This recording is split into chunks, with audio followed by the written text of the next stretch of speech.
Now fans of the movie Zootopia have some help in learning how to draw another one of its characters, Nick Wilde. And whether you'd like to learn how to draw him or just a very sly-looking fox, this tutorial is bound to deliver. Follow along with me and I'll show you how easy it is to do. Hi, my name's Kathy and I've been teaching kids how to draw for over 20 years now. You know, my favorite thing to do is to show students that when you take things one step at a time, learning how to draw just might be easier than you think. Here are the supplies I used to make this project: a sheet of drawing paper, a pencil, a thin black marker, and I currently love this brand of colored pencils, and a pencil sharpener. You may also find a link to a free step-by-step tutorial in the description below. Once again, here's my reminder that I like to work with center pencil guidelines on my paper. They're also on all of my tutorials, and I feel they really help you use the entire sheet of paper when you draw. Let's begin by drawing Nick's head first. I'm going to make some marks for where my line is going to start and stop, and then I'm putting my pencil on the top line, drawing out for that wide cheek, and then coming back in a little and down to end for the neck. Now that left side is pretty similar, but the cheek is a little bit higher than the one on the right. So let's make some marks for it. And then put your pencil on that center line and draw down to that cheek. And then come back in again for the neck. Now come the eyes, and we can start with the outer oval shape. Add them like I'm doing here. The one on the right is a little bit larger than the one on the left because it's a little bit closer to us. These eyes are what make him look so sly, so draw 2 curved eyelids, and then when you're done, draw those little half circle eyes underneath. His nose needs to be a little bit over to the left because his face is turned a bit, so draw that shape with the nostrils, and when you're done with that, the kind of half smile that's connected to the nose, and finish with a little curved line for his chin. The eyebrows are pretty simple too, but they do need to be raised and close to the top of his head. Let's add his ears now, starting with the one on the right. It's pretty large and it needs to have that line inside. When you're done with that one, then add a matching ear on the left, but it's going to be a little bit smaller because it's a little further away. Moving down now, we can start on his shirt. I'm going to draw the collar shape on the right side and one on the left, and then connect them with a little V shape in between. Now all the drawings I've seen of Nick show him in a very loose looking tie. So let's draw that main shape first that's a little separate from the collar.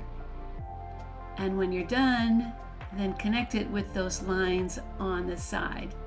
Nick also has very sloped shoulders, so we need to draw the shoulder line of the shirt going down, and then the curved side line, and then finish with the line that connects to the tie. After you have one side of the shirt drawn, then draw a matching shape like that on the other side.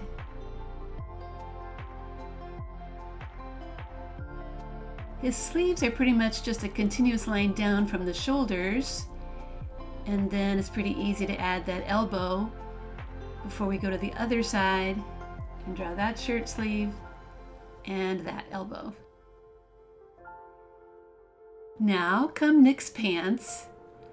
I think it's easiest to draw the outside lines first and then connect them at the bottom like I'm doing here.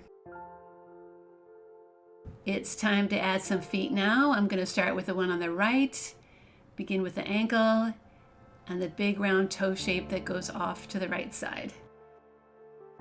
When one foot is done, including those little toe lines, then draw another foot facing the opposite direction on the other side.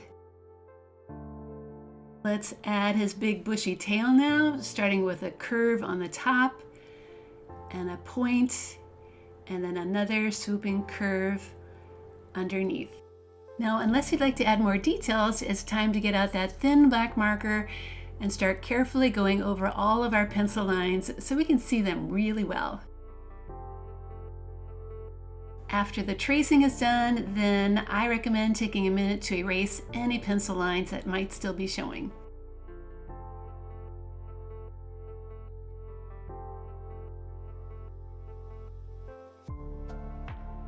When it comes to coloring, I want my eyebrows to stand out, so I'm going to color them with that black marker.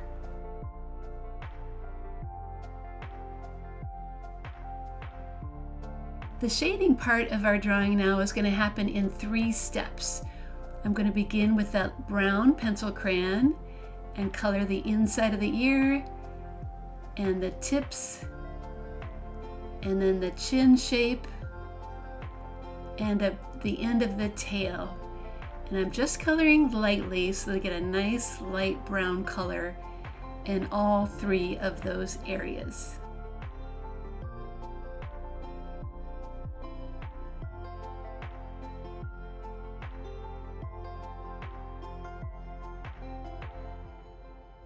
Oh, you know what? The bottom of those eyelids also need to be light brown. And while I have that pencil crayon out, I'm just going to fill in those eyes a dark brown.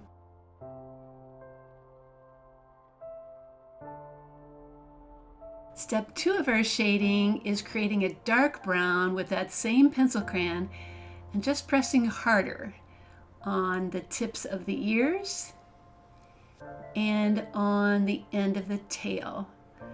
The goal is to make a soft gradation so that it softly goes from the dark brown to the light brown. Step 3 now is to switch to the orange pencil crayon and color over the gradations we've made and around the light brown color we've created. Just try to have soft edges around each. The key is to color lightly on the edge of those brown shapes. To finish up the rest of the drawing, I'm switching over to a light green for Nick's shirt and a gray for his pants and a dark green for his tie. One final touch, you could add a little extra brown under his chin if you'd like that to show more. Okay, here's another look at our finished Nick Wilde drawing. We learned how to draw a fox that has a sly look on his face, add clothes to his body, and shade to give him nice soft fur. I hope they are lessons that you can take to future drawing projects too. Hey, if you enjoyed this art lesson, then hop over to my website, Art Projects for Kids, where you'll find even more fun Zootopia tutorials like how to draw Judy Hopps. I hope you check that one out too, and most of all, I hope you keep on drawing.